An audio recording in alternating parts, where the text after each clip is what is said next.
یوم عرفہ کا دن تقدیر بدلنے کا دن ہے، کیونکہ ذوالحجہ کا پہلا عشرہ بہت زیادہ فضیلت رکھتا ہے۔ 9ویں ذوالحجہ کا جو روزہ ہے، جو دن ہے، بہت ہی زیادہ فضیلت والا اس لیے ہے کیونکہ اللہ پاک اپنے بندوں کی سب سے زیادہ مغفرت کرتا ہے، اور اس دن کا روزہ یعنی کہ 9 ذوالحجہ کا جو روزہ ہوتا ہے وہ پچھلے ایک سال کا اور آنے والے ایک سال کے گناہوں کا کفارہ بن جاتا ہے۔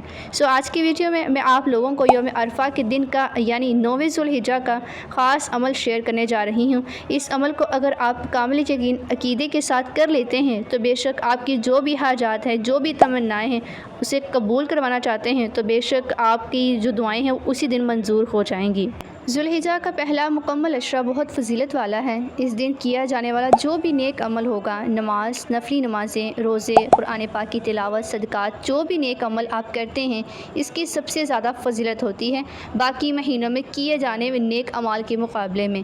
ان دنوں کو لے کر اللہ پاک نے قرآن پاک میں قسم کھائی ہے۔ یہ فضیلت والے دن ہیں اسی وجہ سے کیونکہ اسلام کے جو اہم 5 ارکان ہیں وہ سارے کے سارے اسی میں جمع ہوتے نظر آتے ہیں۔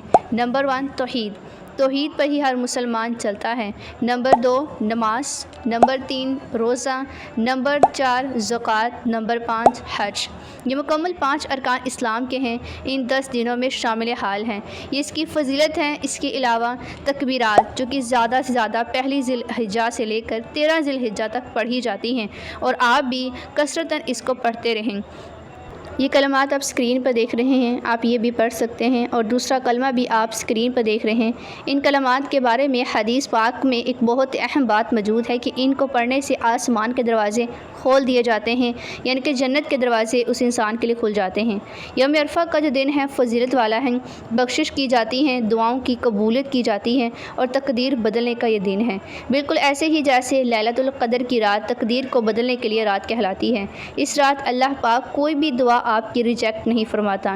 اگر آپ کامل یقین عقیدے کے ساتھ ان دنوں میں، ان راتوں میں ذکر اذکار کرتے ہیں، اللہ پاک کو یاد کرتے ہیں، نیک اعمال کرتے ہیں تو بے شک آپ کی جو بھی حاجت ہے جس کو لے کر آپ اس دنوں میں زیادہ سے زیادہ کثرت ہے اللہ پاک کو یاد کر رہے ہیں تو بے شک وہ آپ کی دعا ضرور قبول ہو جائے گی۔ آپ کی کوئی بھی حاجت ہے جو سب سے زیادہ عزیز ہے، جس کو آپ پورا کرنا چاہتے ہیں تو یہ عمل آپ کے لیے بہت زیادہ فائدہ مند ہے۔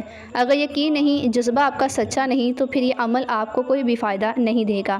اگر آپ کی کوئی مشکل بڑی ہے، اپنی حاجت کو منوانا چاہتے ہیں تو آپ نے 9 ذوالحجہ کو روزہ ضرور رکھنا ہے اور قرآن پاک کی سورہ بقرہ کی تلاوت کرنی ہے، کیونکہ اس صورت کے اندر آپ کے ہر مسئلے کا حل موجود ہے، دعاؤں کو قبول کروانے کے لیے کافی ہے۔ بہت سے لوگوں نے یہ عمل کیا ہے، آپ نے بھی قرآن پاک کی اس صورت کو پڑھ لینا ہے، اور اس کے علاوہ اگر آپ کوئی اور صورت بھی پڑھنا چاہتے ہیں تو آپ پڑھ سکتے ہیں، لیکن آپ نے سورہ بقرہ کو لازمی پڑھنا ہے۔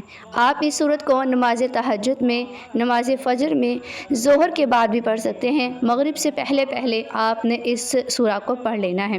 جس طرح سے بھی آپ کو آسانی ہے آپ اسی طرح نمازوں میں ان صورتوں کو ڈیوائڈ کر کے بھی پڑھ سکتے ہیں۔